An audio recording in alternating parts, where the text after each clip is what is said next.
Welcome to the Daily Vibecasting. It's August 26th, 2025, and yeah, this is your rapid-fire roundup of today's biggest posts, the stuff really buzzing on X. We're basically giving you a shortcut, right? Stay sharp, get informed, but skip the endless scrolling. We're diving into tech, world news, markets, culture, a bit of everything. Exactly. And we're here to help you cut through all that noise, Yeah. spot the patterns, understand what's really going on behind the headlines. We connect the dots, quick and efficient. You'll get the real takeaways. Perfect. Okay, let's jump right in. First up, from @unusual whales. This one hits close to home for a lot of people. It says half of workers are at breaking point, according to Fortune. Now, okay, let's unpack this. This isn't just standard burnout they're talking about, is it? It's this thing called quiet cracking. That's right. And what's interesting, or maybe worrying, is that quiet cracking isn't like a big flame out. Yeah. It's more subtle. It's this slow, kind of creeping decline in productivity. Happens when people just feel, unappreciated. They check out bit by bit. Wow, and that adds up, I bet. Oh, massively. The Post links it to a cost for companies of around $438 billion a year. 438 billion, that's huge. It really is. And it's not just about feelings. It's tied to real economic pressure, too. Like basic costs. Exactly. If you dig into it, lots of U.S. workers, something like 38% full-time, are earning less than they actually need to live, based on local costs. So you add that financial stress, then maybe fears about AI layoffs, not enough training. It really fuels this whole quiet cracking thing. A perfect storm, really. Okay, changing gears a bit, let's talk crypto. We've got a post directly from Michael Saylor at Saylor. He posts, Strategy has acquired 3,081 BTC for $356.9 million at $115,829 per Bitcoin and has achieved BTC yield of 25.4% YTD 2025. As of 8/24/2025, we hold 632,457 ATC acquired for $46.50 billion at $73,527 per Bitcoin. Wow. Okay, so he's still buying a lot. He is definitely still buying. And what's really fascinating here isn't just the amount, it's the approach. Saylor's treating Bitcoin like a core part of its company's treasury, not just an investment on the side, but like fundamental. Yeah, it's a pretty bold strategy, challenges the old way of doing things. Totally. So this latest buy brings them over 632,000 Bitcoin, and they're claiming a 25.4% yield so far this year. That's the claim. It really sparks this debate, Is it better for investors to just buy Bitcoin directly? Rather than buying stock in a company like Saylor's. Exactly. Because with the stock, you've got other factors like equity dilution. The company sells more stock. Your piece of the pie gets smaller potentially. Saylor's betting big on owning the actual Bitcoin, leveraging its decentralized nature. It's a different philosophy. Interesting point. Okay, let's pivot from finance to global politics. This next one's from @Jack Posobiec. It quotes an exchange. Kristen. Have you read the Budapest Memorandum? It seems you didn't, because you can't understand what I'm saying. That definitely puts the spotlight on the Budapest Memorandum from 1994. Yeah, it really does. And that memorandum was, well, a really big deal back then. Basically, Ukraine, Belarus, and Kazakhstan agreed to give up the nuclear weapons left over from the Soviet Union. Right, in exchange for security assurances. Precisely. Security assurances from the U.S., UK, and, importantly, Russia. It was key for nuclear nonproliferation. But it keeps coming up now because of Russia's actions, particularly in Crimea and then the wider invasion of Ukraine. Many see those actions as clear violations of the assurances Russia gave. So it's not just history, it's central to the current conflict. Absolutely. It makes the memorandum this critical and really contested piece of the whole geopolitical puzzle. And you see it reflected in current U.S. diplomacy, like the recent tariff threats aimed at Russia's trading partners. It's all connected back to these fundamental agreements or the perceived breaking of them. Right. Okay, let's bring it back home, economically speaking. @WatcherGuru posted this, just U.S. government to take ownership in more companies. Okay, that headline definitely grabs your attention. Sounds like a pretty big shift. It does sound dramatic, yeah. But we need to dig into what ownership actually means here. Take the big investment in Intel, the $8.9 billion one. That's an equity stake, funded by the SHIEH-IPS Act. So not like the government is running Intel now. No, not at all. It's much more like what you see in, say, Norway with their sovereign wealth fund.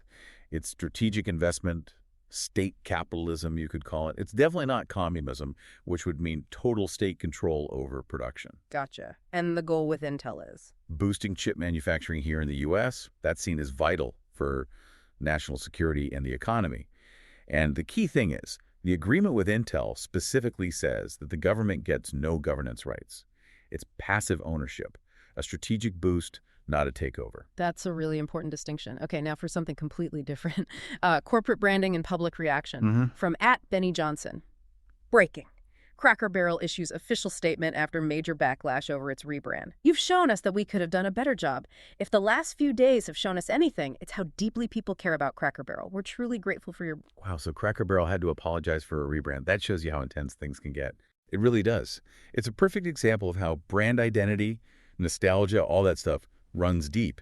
People feel connected to brands like that. Some data suggests like 68% of customers really value authenticity when a brand changes things up. Yeah. Messing with the logo can feel personal. Like changing a piece of their own history, almost. Yeah, exactly. And you know what's kind of funny or ironic? What's that? Cracker Barrel didn't start out as this nostalgic icon. Back in 1969, it was actually a venture with Shell Oil. They had gas pumps. No way, really? Yeah. Started as a roadside stop with gas. It just shows how much brands evolve and how powerful that feeling of nostalgia becomes, even if the origin story is different. Companies touch that stuff at their peril. Wild. Okay, let's move to space. A simple but cool one from @SpaceX. Watch Dragon dock with the @Space Station with a link, presumably. Right. Seems routine maybe, but when you think about it, the technical challenge is just immense. Docking involves lining things up with incredible precision. Astronauts talk about error margins of like 0.2 units, whatever those units are. Tiny errors have huge consequences. Yeah, you definitely don't want to bump the space station. Exactly. And beyond the technical feat, it also highlights this big shift happening in space exploration. From government-led to private companies like SpaceX taking a bigger role. Precisely. Dragon, just for cargo, has done, 33 missions since 2012? Delivered over 70 metric tons of stuff. It really changes the whole narrative around spaceflight, doesn't it? Challenges the old ways. It really does. Okay, next post involves ICE and a specific individual. From @EricL. Kilmar Abrego Garcia officially surrenders to ICE in Baltimore, Maryland, Uganda time. Okay, there's a lot packed in there. Kilmar Abrego Garcia. Why is this surrender notable?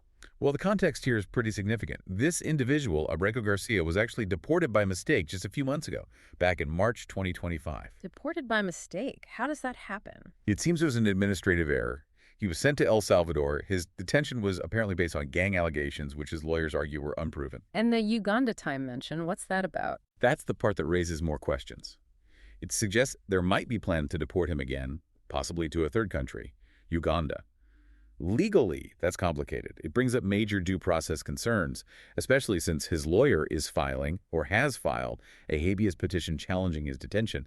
It's a complex legal situation. Definitely sounds like it. Okay, shifting to the White House. From the press secretary @PressSec, Caroline Levitt. Today at the White House, President Trump to crack down on flag burning, desecration with executive order. Right, an executive order on flag burning. This immediately brings up a major legal hurdle, doesn't it? It absolutely does. You immediately think of the Supreme Court, specifically the 1989 case, Texas v. Johnson. The court was very clear then. Flag burning, even if offensive to many, is symbolic speech. And symbolic speech is protected by the First Amendment. So trying to ban it via executive order runs right into that precedent. Directly. And what's interesting, according to some web sources tracking this, it seems President Trump might have actually considered this earlier, but potentially backed off by August 21st. Oh, maybe because of the legal advice. That's the speculation. Given the strong constitutional protection established by Texas v. Johnson, any executive order would face an immediate and likely successful legal challenge. It's a legally settled issue, even if it remains politically charged. Understood. Okay, another legal story. This one about sorority membership. From @LibSoftDickTalk. New W. Alan Bond Johnson, a federal judge, has ruled that a Kern at UYO News sorority must allow men claiming to be women to join, citing that the court will not enforce any particular definition of woman. This ruling comes after multiple sorority members at the university filed a... Right, so this involves Kappa Kappa Gamma at the University of Wyoming. Federal Judge Alan Bond Johnson essentially dismissed a lawsuit brought by some sorority members. They were trying to prevent a transgender woman from being a member. And the judge's reasoning was key here, right? The part about not defining woman. Exactly. The court explicitly stated it will not enforce any particular definition of woman.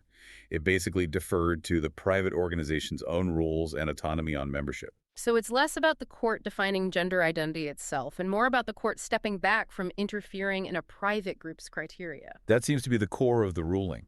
It reflects judicial deference to private associational rights. Yeah. But of course, it lands right in the middle of these ongoing, very intense cultural and legal debates about gender identity, inclusion, and how they intersect with traditional definitions or the rights of private organizations. Definitely a complex issue with lots of anglers.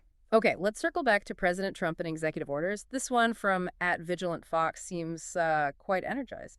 Shockwaves in D.C. President Trump just declared the soft on crime era over. Inside the Oval Office, Trump signed a wave of executive orders that will reshape America. Here's a rundown of the 3 executive orders President Trump just signed that are making liberal heads explode. Okay, setting aside the colorful language, what are the actual orders? All right, let's look at the substance. The Post refers to 3 EOs signed on August 25th. One targets cashless bail systems. Another moves towards federalizing law enforcement in D.C. And the third is the flag-burning ban we just discussed. We already covered the flag-burning legal issues. What about cashless bail? The order directs the Attorney General to potentially withhold federal funds from jurisdictions that use cashless bail if they're deemed non-compliant with federal standards. This really pushes back against the bail reform movement, which argued cashless systems were fairer and didn't penalize poverty. Critics of those reforms, however, argue they led to increased crime. Is there data being used to back up the administration's stance? Well, the Department of Justice under this administration has put out figures claiming a 35% drop in D.C. violent crime since their crackdown started. That data will definitely be central to the debate over whether these policies are effective or justified. Got it. Okay, next one touches on the Federal Reserve and economic speculation from @Autism Capital. So basically, Trump now has majority control over the Fed board. He waits for Powell to resign, puts in his own guy. They cut rates back to 0. Money printer goes burr, assets pump. We lose reserve status, but at least we have big Zimbabwe amounts of money. Is that accurate? Okay, that's quite a scenario laid out there. Speculative, obviously, but what's the core concern? The core concern is about the independence of the Federal Reserve. The Post speculates that if President Trump gains effective control over the Fed's board, perhaps through appointments after resignations or firings. Like the recent firing of a Fed governor. Exactly. Moves like that fuel this kind of speculation. The scenario envisions the Fed then being pressured to slash interest rates to 0, essentially turning on the money printer to boost the economy and asset prices in the short term. But the downside risk mentioned is huge hyperinflation, losing reserve currency status. Like Zimbabwe. That's the fear. Zimbabwe's hyperinflation crisis was catastrophic, with monthly inflation hitting, unbelievable numbers, like 79.6 billion% at its peak. While that's an extreme example, economists broadly agree that undermining Fed independence and pursuing politically motivated monetary policy risks serious inflation and could destabilize global markets, especially given how much the world relies on the U.S. dollar. A potential erosion of checks and balances with major economic consequences. Okay, 2 more quick ones. This one from @MattWalshBlog seems sarcastic. Really grateful for Nancy Mace. She bravely alerted the public to the dangers of a guy carrying an umbrella. This is why we need common sense umbrella control. All right, so this is clearly a critique of Representative Nancy Mace. What was the original incident? It refers to a situation where Nancy Mace apparently flagged a man carrying an umbrella near the University of Southern California, USC campus, suggesting he might be a potential threat, possibly related to school safety concerns. And the sarcasm is pointing out the potential overreaction or misidentification. While USC, like many campuses, has had real safety concerns and incidents in the past, the tweet implies this specific alert about an umbrella man might have been driven more by heightened fear than actual evidence. Studies do show that false alarms or inaccurate crime alerts can increase public anxiety and sometimes lead to misdirected police resources. The Post is using satire to comment on that dynamic. Got it. And our next one also involves a public figure in academia from the satirical site the Babylon Bee. Harvard to pay Elizabeth Warren $400,000 to teach class on why college is so expensive. Okay, Babylon Bee is satire, but like a lot of satire, it's touching on a real point of discussion, right? Exactly. While the headline itself is satirical, it plays on the real fact that Elizabeth Warren did teach at Harvard and earned a significant salary there. Reports showed over $429,000 for the 2010-2011 period. And the irony the satire points to is her strong public stance on making college affordable and tackling student debt. Precisely. U.S. college tuition has roughly doubled since 2001, adjusted for inflation. The satire highlights what some see as a disconnect between high academic salaries, even for those advocating for affordability, and the actual cost pressures faced by students. It raises questions about consistency. A pointed piece of satire there. Okay, last one for today. This is a video clip described by @TheOnlyDSE. Quote, "That's a cute dance. Hands behind your back." End quote. So a video showing someone dancing, then getting arrested. Yeah, the description suggests a stark contrast. Someone seemingly just dancing in the street at night, maybe expressing themselves, and then suddenly, abruptly, law enforcement intervenes and makes an arrest. That kind of clip often sparks debate, doesn't it? It really does. It immediately raises questions about public behavior, what's permissible, what's considered disorderly or obscene, and how police interpret and enforce those lines. Was the dancing actually illegal? Was there something else going on? Without seeing the full video, it's hard to say, but incidents like this often fuel broader discussions about personal freedom versus public order and how things like public decency laws are applied in practice. It touches a nerve about surveillance and control, too. Wow. Okay, that was definitely a whirlwind tour through today's X feed. What a mix. Worker burnout, Bitcoin billions, global treaties, government spending, Cracker Barrel drama, space travel, legal fights, EOs. Yeah. It never stops. It really doesn't. But as you can see, even these quick snapshots, when you pause and dig just a little deeper, they reveal how interconnected everything is. These aren't just random posts. They reflect real shifts happening in our economy, our society, our laws, everything. And that's exactly what we try to do here on The Deep Dive. Help you connect those dots, make sense of the flood, one interesting nugget at a time. So here's something to maybe chew on after we wrap up. Think about the sheer speed and volume of all this information coming at us online, especially on platforms like X. How does that rapid-fire nature, that constant stream, actually influence how we collectively understand these really complex issues? And maybe more importantly, what does it demand from your own critical thinking skills as you navigate it all? Definitely something to keep thinking about. Thanks for diving deep with us today on the Daily Vibecasting.